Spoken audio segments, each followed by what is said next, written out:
years after Super Typhoon Yolanda devastated eastern and central Visayas, funds worth billions have yet to be released for the survivors' new homes. Senator Loren Legarda said Congress allotted 25.6 billion pesos as housing assistance for Yolanda victims under 2016 of the National Housing Authority budget. But the Aquino government failed to release 20.7 billion pesos as of June this year. Legarda expressed hope that the construction of permanent shelter for the intended recipients be fast-tracked to bring renewed hope to those who survived the strongest storm to hit the land. Aside from the NHA budget, Legarda also mentioned that the National Disaster Risk Reduction and Management Fund was allotted 18.896 billion pesos, but 18.433 billion pesos remain unreleased as of September 30. Samantala nakuna ng UNTV drone ang ilang permanent housing unit sa Tacloban City na hanggang ngayon ay hindi pa rin tapos itayo 3 taon na makalipas ang pananalasa ng Super Typhoon Yolanda. Narito ang hataw na balita ni Jeneline Gakit. 8 ngayong Nobyembre ay gugunitain ng mga taga-Tacloban City ang trahedyang sinapit matapos manalasa ang bagyong Yolanda. Bagaman 3 taon na ang nakalipas mula nang bayuhin ng malakas na bagyo ang lungsod, bakas pa rin ang iniwang pinsala ng kalamidad. Sa paglilibot ng UN Civil News and Rescue Team sa lugar, napag-alaman na marami pa ring residente ang hindi pa nakakalipat sa permanent shelters dahil hindi pa nakukumpleto ang mga proyekto. Sa ulat ng City Housing Department, mahigit 2,000 pamilya pa lang ang naililipat sa mga permanenteng pabahay. Sa footage ng UNTV drone, makikita ang mga housing unit na hindi pa kumpletong istruktura, partikular sa Ridgeview Park 1 and 2 sa Barangay Cabalawan. 2,000 units ang planong itayo ng City Housing Department sa site, ngunit 989 na pamilya pa lamang ang nakakalipat dito. Ang mga nakumpleto namang shelters ay hindi pa maaaring tirhan hanggat hindi inirekomenda for occupancy ng City Engineering's Office. Sa tala ng lokal na pamalaan, mahigit 200 pamilya pa ang nananatili sa temporary shelters habang marami pa ang mga nakatira sa danger zones. Our major problem, I think, for Tacloban now is moving these people living in the danger zones doon sa safe area. Kaya nga talagang tinutukan namin yung tubig. Para talagang yung basic services, magkaroon sila at para ma-move sila doon sa kanilang dapat tirahan. Target ng pamalaan na mailipat sa mas ligtas sa lugar hanggang 2018 ang mahigit sa 16,000 pamilya na nakatira sa coastal areas. Jeneline Gakit, UNTV News and Rescue, Tacloban, Leyte. After the fact, hordes of victims of the world's worst and most powerful typhoon ever still cry out for help and justice. This displaced and destitute lot are not from ground zero, but from less publicized places in the Visayas, also devastated by Yolanda's wrath. The details in this report from Kirby Cristobal. They lit candles and painted their feast red. This is the way the Philippine Movement for Climate Justice, together with other protesters, expressed their support to the victims of Super Typhoon Yolanda. In commemoration of its 3rd anniversary, the group marched along Moraita towards Mendiola Peace Arc to seek President Rodrigo Duterte's help for our kababayans who still don't have permanent shelters after the onslaught of Yolanda. At kaya kami nandito para igiit at manawagan sa Pangulong Duterte na tugunan yung hustisya na ito. Una, sa paghingi ng accountability sa nakaraang administrasyon at sa lahat ng opisyales na nagwaldas ng pera na dapat napunta sa mamamayan.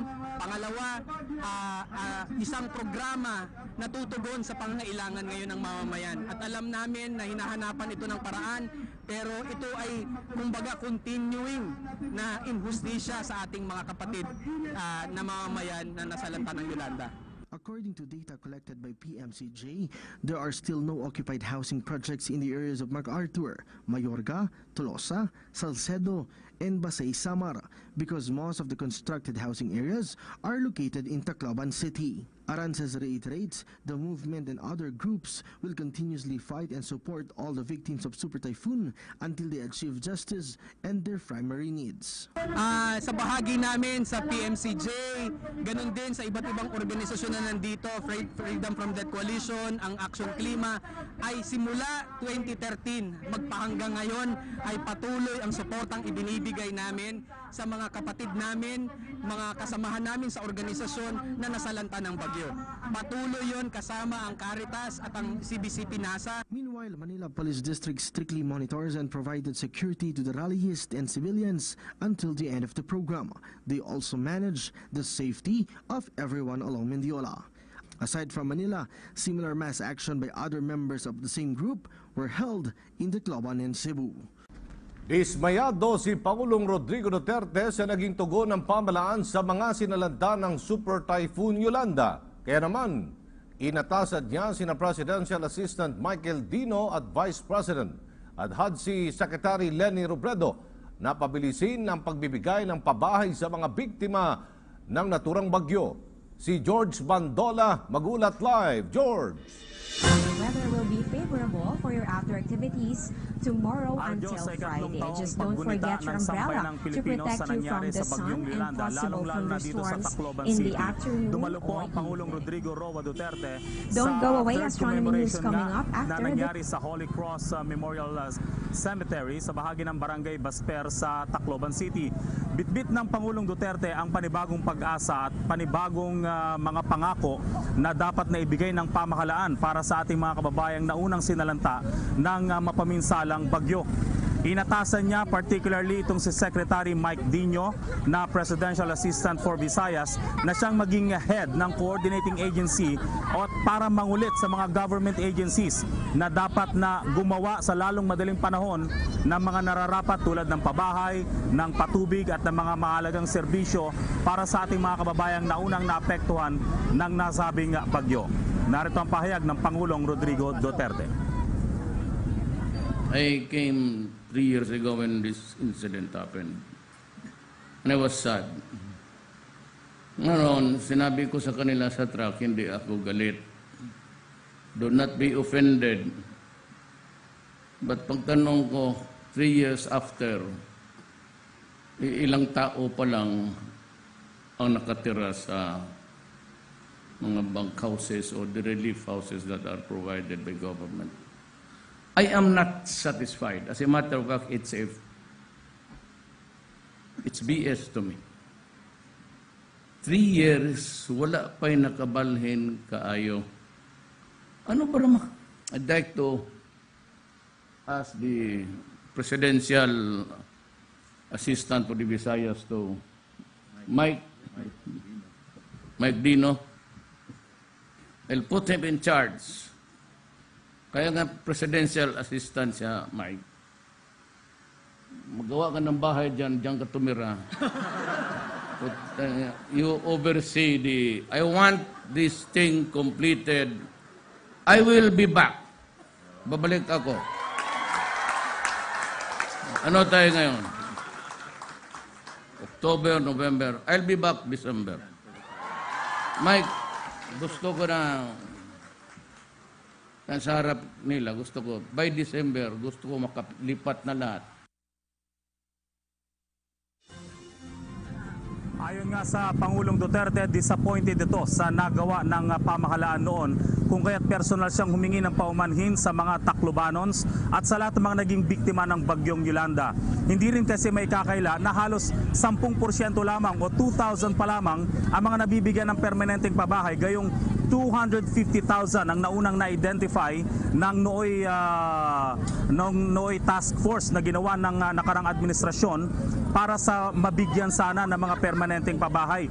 Pero nadaanan din namin ng aking cameraman na si Manny Mansilla, marami pa rin ang ating mga kababayang nandoon sa mga temporary shelter na dapat sana'y matagal na silang naililipat.